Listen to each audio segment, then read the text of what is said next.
네, 안녕하십니까. 저는 손화철입니다. 보통 이 두 번째 발표자가 되면은 그 앞에 발표를 듣는 것보다는 제 거를 보는데 더 시간을 많이 이제 쓰게 되는데 너무 그 대표님께서 재미있는 말씀을 많이 해주셔서 열심히 이렇게 노트를 하느라고 제가 뭘 이야기하려고 했었는지 약간 잊어먹은 것 같아요. 그래서 네, 어, 저는 약간 다른 결에서 아마 말씀을 드리게 될 것 같습니다. 그러니까 두 가지 문장을 연결하는 방식이 이제 있는데, 예를 들면 박정희 대통령은 경제 발전을 굉장히 잘했지만 민주주의에 좀 문제가 있었고 민주주의를 발전시키는 데는 실패했다, 이렇게 이야기할 수도 있고, 박정희 대통령은 민주주의를 잘 이끄는 데는 실패했지만 경제 발전은 이루었다.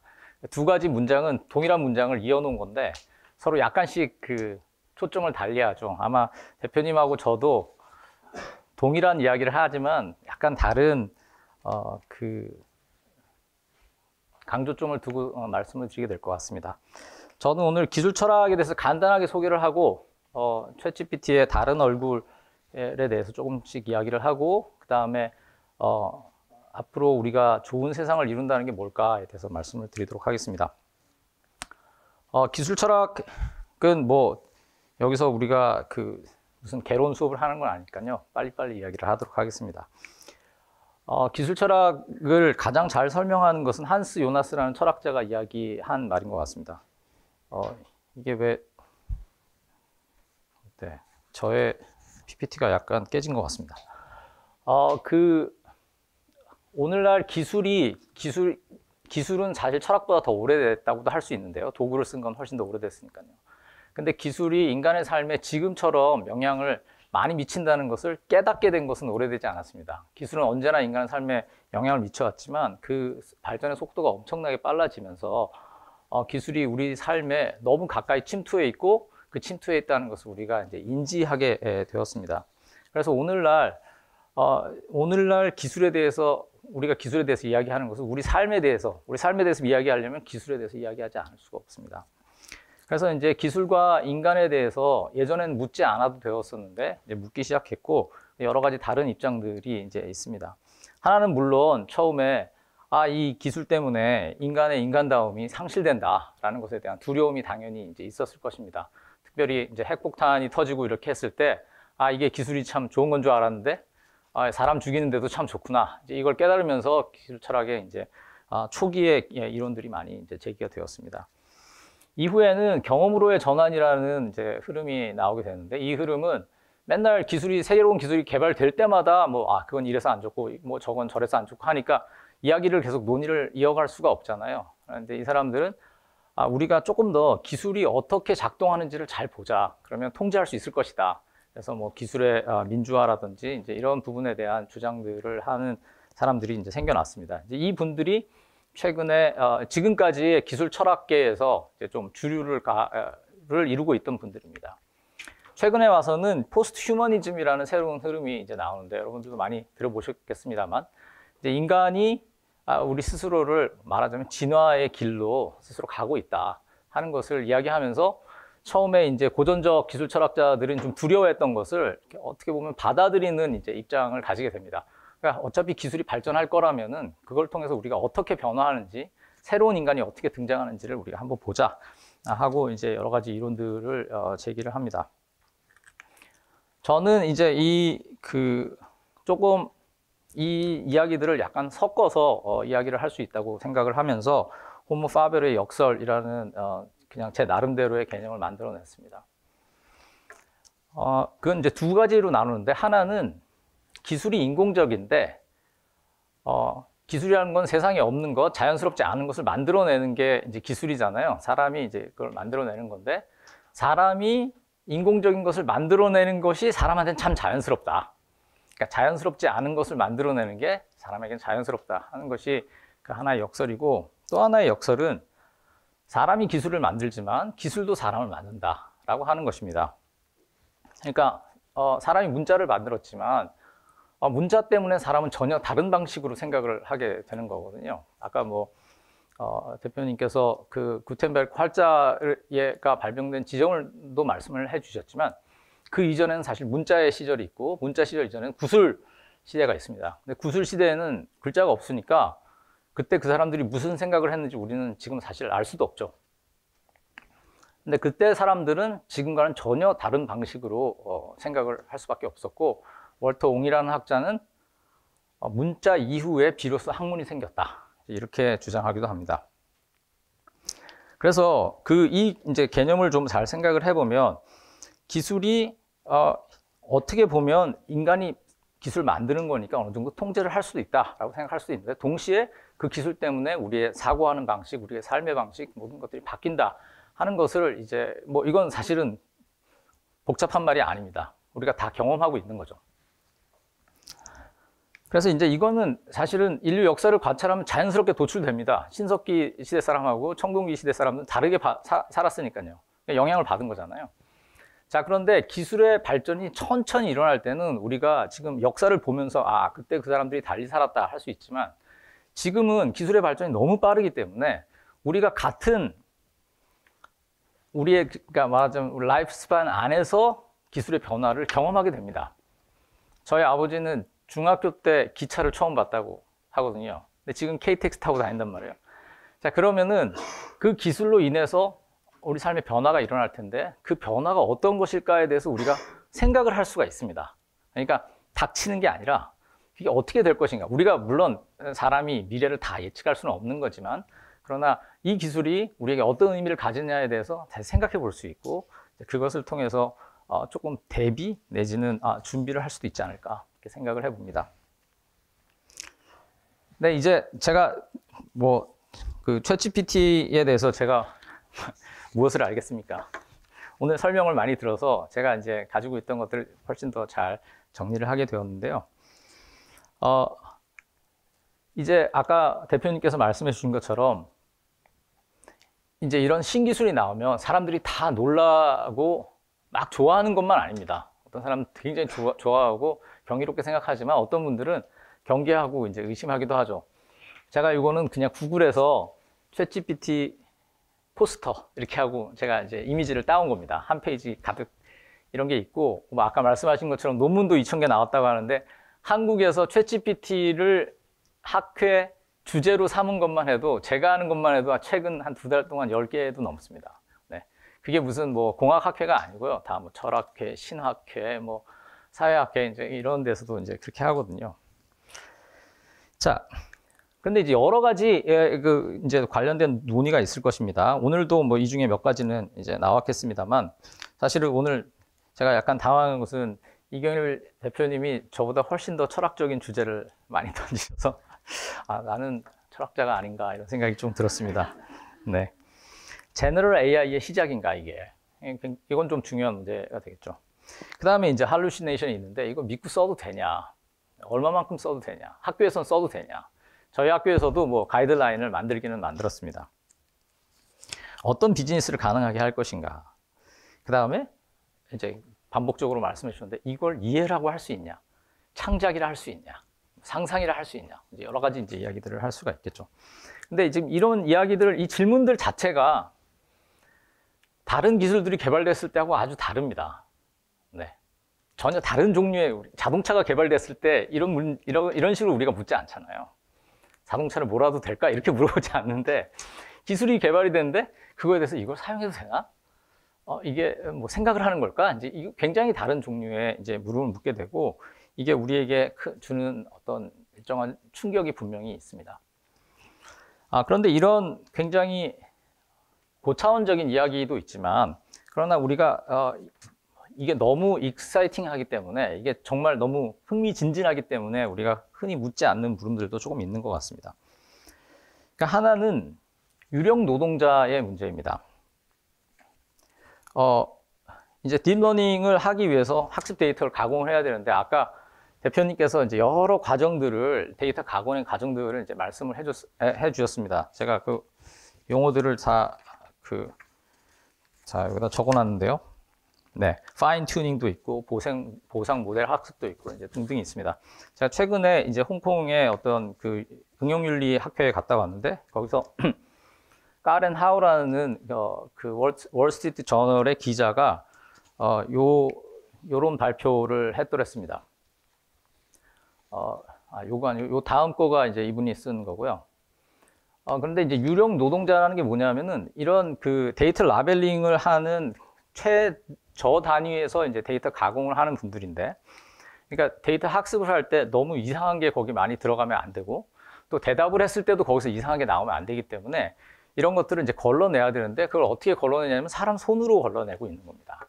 그래서 제3세계에서 저임금 노동자들을 이용해서, 이건 이제 그 특별히 최근에 망한 베네수엘라 같은 나라들이 이제 그걸 잘 한다고 합니다. 인프라는 돼 있고 컴퓨터는 가지고 있지만 잡이 없는 곳, 거기서 이제 이런 일들을 하게 되는데, 옛날에 MS 채팅봇 테이가 뭐 이렇게 그 실시간으로 서비스를 제공을 했다가 사람들이 거기다가 계속 이제 이상한 채팅을 하니까 그걸 학습해가지고 이상한 말을 하게 돼서 16시간 만에 이제 중단한 일이 있었는데, 이제 이런 것들이 이제 되풀이되지 않도록 하기 위해서 여러 가지 장치를 하는데, 그 중에 하나가 이제 이런 유령 노동자들을 사용을 하는 겁니다. 뭐 이 사람들에 대해서 잘 모르고, 사실은 이 제가 말했던 카렌 하우라는 기자가 그 오픈 AI라는 회사에 처음 들어갔던 기자라고 합니다.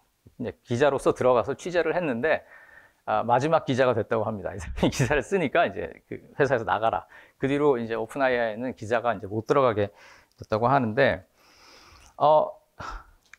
케냐에서는 챗GPT가 이제 그 뭔가 굉장히 성적으로 이제 좀 우리가 보기 힘든 그런 텍스트들을 걸러내는 작업들을 하는 이제 노동자들이 이제 거기에 있었고, 그 사람들은 근데 그걸 읽어야만 하는 거예요. 그러다 보니까 이제 심리적으로 굉장히 이제 큰 문제가 돼서 뭐 소송을 하고 뭐 이제 이런 일들이 이제 있었습니다. 네, 요건 뭐 그 아까 제가 말씀드린 카렌 하우라는 그 기자가 쓴 기사입니다.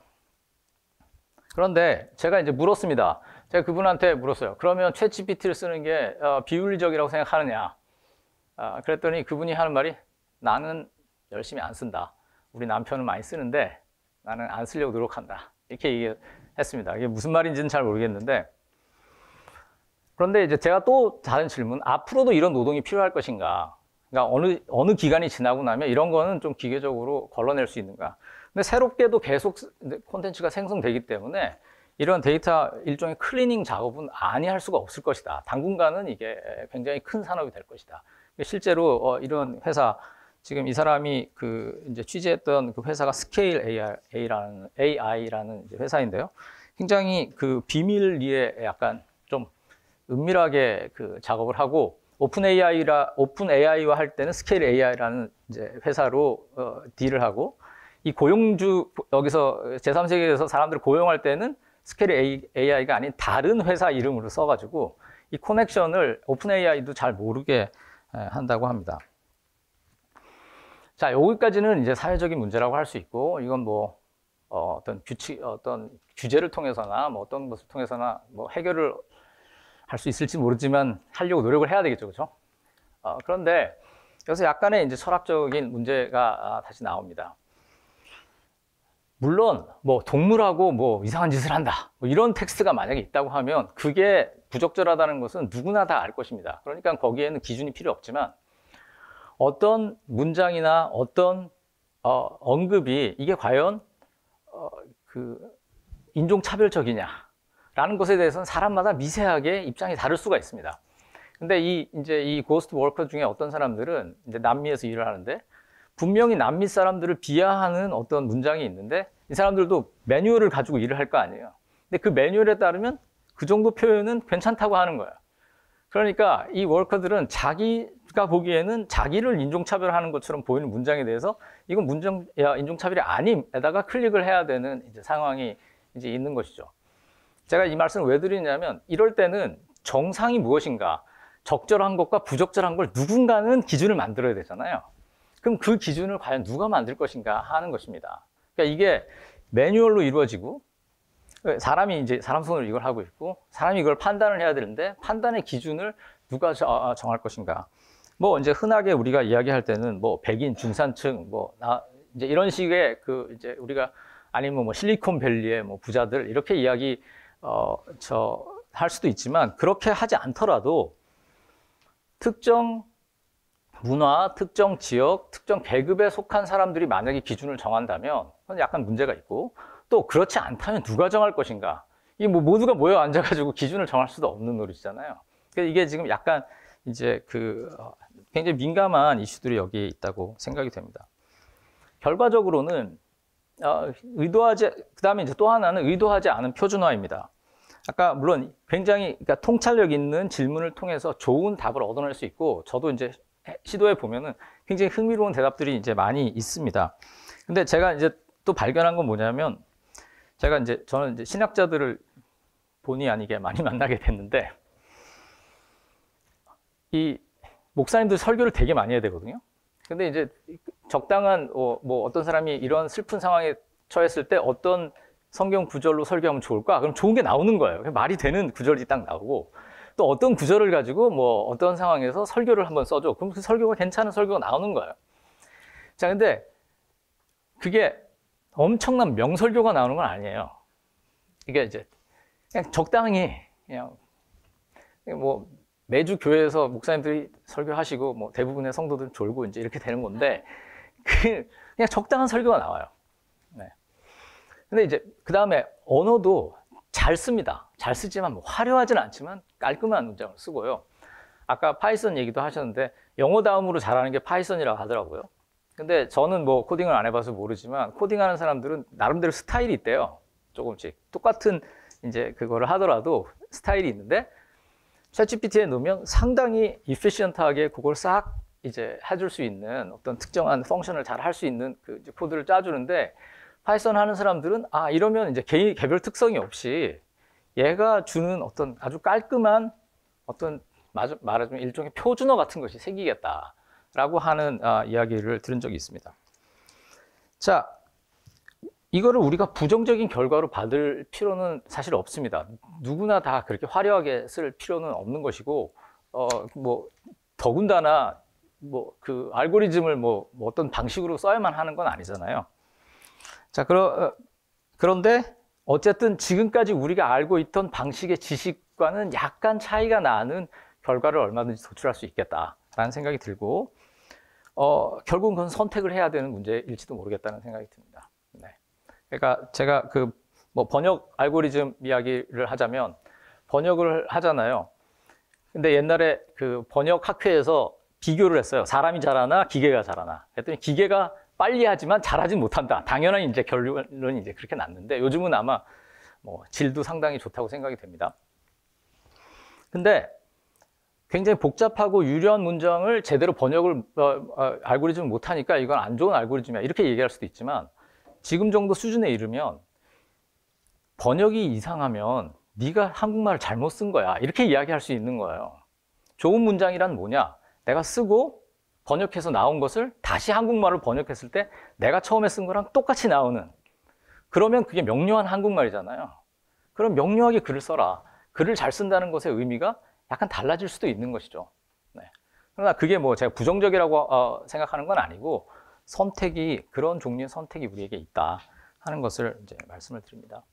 에너지 문제도 뭐 저는 그냥 이건 뭐 저의 정보의 문제이긴 한데, 저는 잘 이해는 못합니다. 이게 왜 그렇게 큰 문제인지. 근데 뭐 이 거대 언어 모델이 당연히 전기와 그 에너지를 굉장히 많이 이제 쓰겠죠. 그래서 이 카본 풋프린트가 굉장히 크다 하는 문제들을 여기저기서 이제 제기를 하고 있습니다. 네, 지금 사실은 챗GPT 같은 모델이 어느 정도의 탄소를 배출하고 있는지에 대해서 명확한 정보를 공개하고 있지 않습니다. 네. 그리고 근데 이거는 챗GPT가 그럼 뭐 에너지를 계속 쓰진 않겠죠. 덜 쓸수록 자기들한테도 이익이니까요. 그렇죠? 그러니까 계속해서 어떤 에너지 컨섬션을 줄이려고 노력은 할 것입니다. 그러나 지금 거대 랭귀지 모델이 굉장히 많이 이제 개발을 하고 많이 사용하고, 요즘 친구들은 사다리 타기도 안 하고 챗GPT에다 물어본다 하더라고요. 오늘 점심 뭘 먹을까? 뭐 그러니까 이제 이런 식으로 이거를 막 쓰는 게, 그게 다 사실은 이산화탄소를 배출하는 이제 활동이라는 거죠. 네, 그래서 거기에 대한 약간의 고려가 필요하다고 생각이 됩니다. 데이터 주권과 저작권의 문제도 뭐 자주 이야기되는 문제입니다. 그러니까 챗GPT 구동을 위해서 수집돼서 학습에 사용되는 데이터의 주인. 그러니까 이게 나한테 뭔가 대답을 주는데, 이 대답은 표절 검사기를 돌리면 나온 뭐 표절이라고 나오진 않습니다. 그러나 어딘가에 지식들을 모아서 온 거잖아요. 자, 그렇다면은 그 지식을 누군가 생산한 사람이 있었을 텐데 그 사람의 그 저작권을 어떻게 보호할 것인가에 이제 이슈가 있습니다. 네, 여기 이제 그 뭐 독일의 그 맨 마지막 줄에 보시면 작가, 예술가 등 14만 명이 속한 독일 내 42개 협회 노동조합이 챗GPT로 인해서 저작권이 위협받고 있다라고 이야기를 했다고 합니다. 물론 챗GPT는 오늘날의 정보만 가지고 한 게 아니라 아까 말씀하신 것처럼 엄청난 양의 그걸 가지고 있는 거니까 뭐 그거는 한 프랙션일지 모르지만 어쨌든 어떤 사람한테는 그 저작권이 자기의 생계이기도 하지 않습니까? 그래서 굉장히 그 흥미로운 이야기라고 생각이 되고요. AI 생성 이미지가 국제 사진대회에서 우승을 했다고 합니다. 요건 뭐 며칠 전 기사인데요. 어떤 사람이 그 이제 생성을 해서 사진전에 내고 또 우승까지 한 거예요. 그랬더니 사실은 AI로 만든 거야 하면서 나는 상 안 받을래 이렇게 했다는 거예요. 그러면서 이거는 똑같이 취급할 수가 없는 거다. 이제 분리를 하자. 뭐 이제 이런 이제 논의를 시작을 했다고 합니다.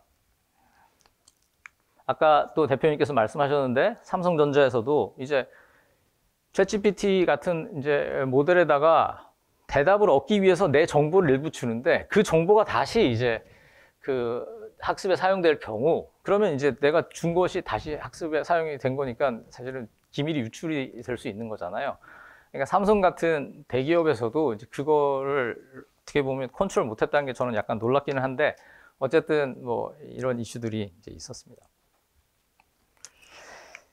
네, 이제 지금까지 뭐 제가 드린 말씀들이 대단히 이건 뭐 현상과 관련된 문제니까요. 그런데 챗GPT에 대해서 우리가 이야기할 때 그 이면에 있는 여러 가지 그 상황들을 우리가 이제 평가하지 않고 신기술이 나오면 우리가 일반적으로는 그거를 고립시켜서 이야기하는 경우가 많습니다. 그러니까 요 기술과 그 주변에 있는 여러 가지 상황이 있을 텐데 우리가 예를 들면 챗GPT를 이야기할 때 이걸로 누가 돈을 버나, 이걸로 누가 손해를 보나, 누가 이익을 보나, 이게 어떤 맥락에서 사용되나 이런 거 다 빼놓고 챗GPT라는 거에 뭐라고 넣어보니까 우와 굉장한 대답이 나와. 이제 이 이야기에 약간 이제 그 초점을 맞추는 경우가 있는데 신기술의 발전 속도와 거기에 들어가는 어떤 경제적인 규모나 이런 것들을 볼 때 우리가 조금 더 이제 확장해서 시간을 가지고 생각해야 될 부분이 있다고 생각을 합니다.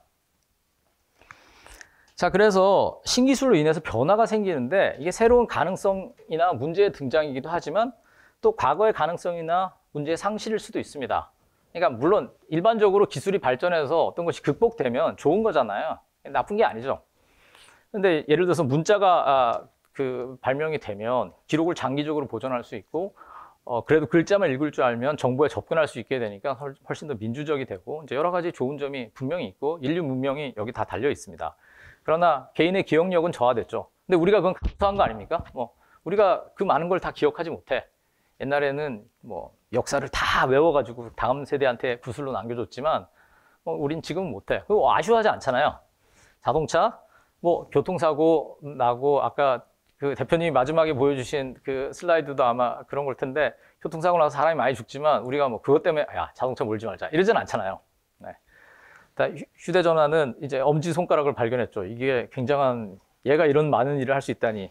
그런데 이제 거북목도 같이 생겼습니다. 네. 자, 그런데 이제 선택을 해야 되는데 선택을 할 때 저는 굉장히 좋은 기준 중에 하나는 이제 공리주의가 주는 저는 윤리학을 깊이 이해하지는 못합니다만 다 아시는 것처럼 제레미 벤담이 최대 다수의 최대 행복이다. 이제 이렇게 이야기를 하면서 이게 7가지 기준이 있다. 이제 이렇게 이야기를 합니다. 강도, 지속성, 확실성, 근접성, 생산성, 순수성, 범위 이제 이렇게 이야기합니다.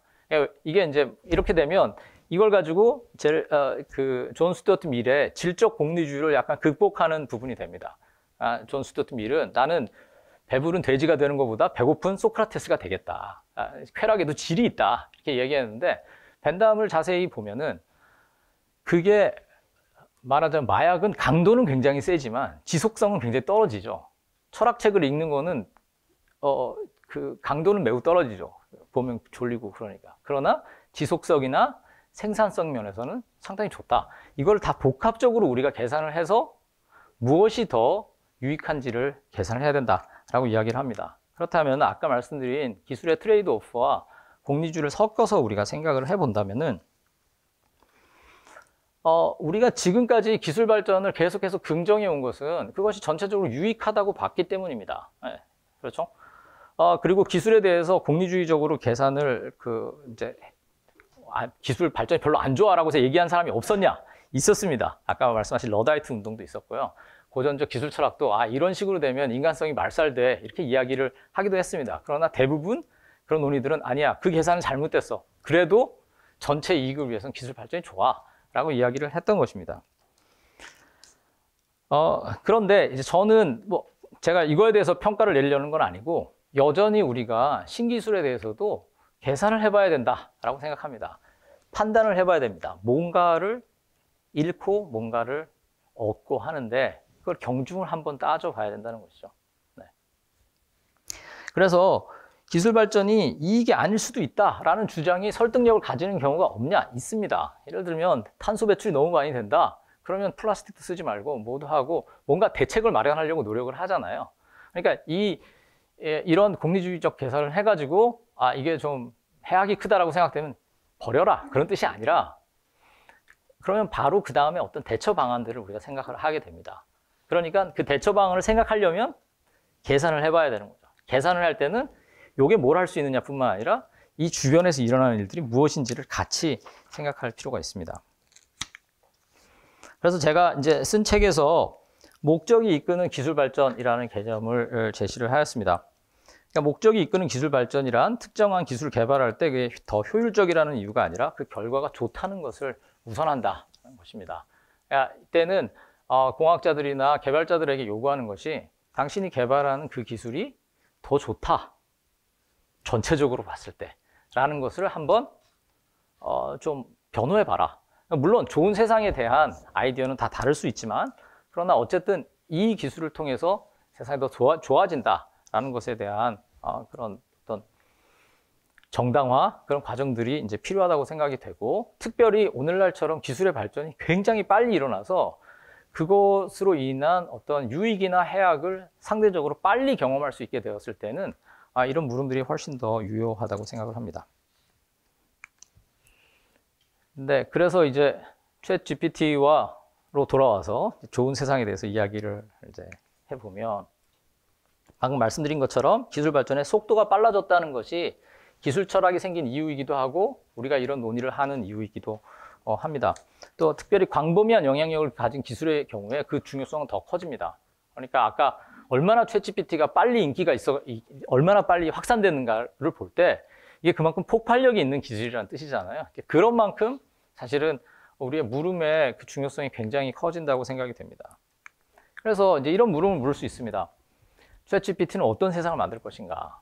챗GPT가 내가 원하는 좋은 세상을 만드는 방향으로 사용되기 위해서 고려돼야 될 사항은 무엇인가?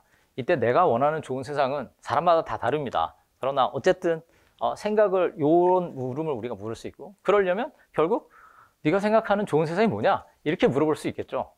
또 그 이야기를 거꾸로 진행해 갈 수도 있을 것입니다.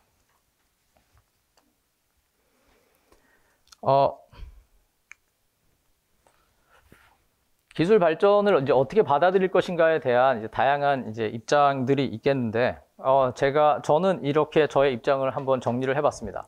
보통 사람들은 기술 발전의 방향은 인간의 의도에 좌우되지 않는다. 그건 시장의 역할도 있고 우리가 알지 못하는 어떤 과정들을 통해서도 이루어진다.